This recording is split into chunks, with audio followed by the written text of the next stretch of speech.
কবি জসীমউদ্দীনের লেখা কবিতা চিঠি। চিঠি পেলুম লাল মোরগের ভোর জাগানোর সুরভরা, পাখার গায়ে শিশু উষার রঙিন হাসি রঙিন করা।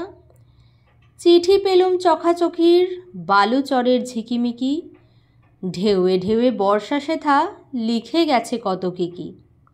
লিখে গেছে গাংশালিকে গাঙের পাড়ের মোড়ল হতে, জলধারার কলকল ভাসিয়ে আজ আসর উজান শোতে।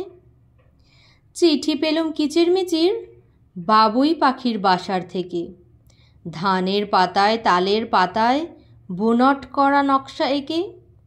চিঠি পেলুম কোড়াকুড়ির বর্ষাকালের ফসল খেতে, সবুজ পাতার আসরগুলি নাচছে জলধারায় মেতে। আকাশ জুড়ে মেঘের কাঁদন গুরু গুরু দেওয়ার ডাকে, উদাস বাতাস আছড়ে বলে কে যেন বা চাইছে কাকে। ইহার সাথে পেলুম আজি খোকা ভাইয়ের চিঠি, শীতের ভোরে রোদের মতো লেখনখানি লাগছে মিঠি। দূর আকাশের সুনীল পাতায় পাখিরা সব ঝাঁকে ঝাঁকে, কত রকম ছড়ায় গড়ায় মেঘের পাড়ায় পাড়ায় কাকে।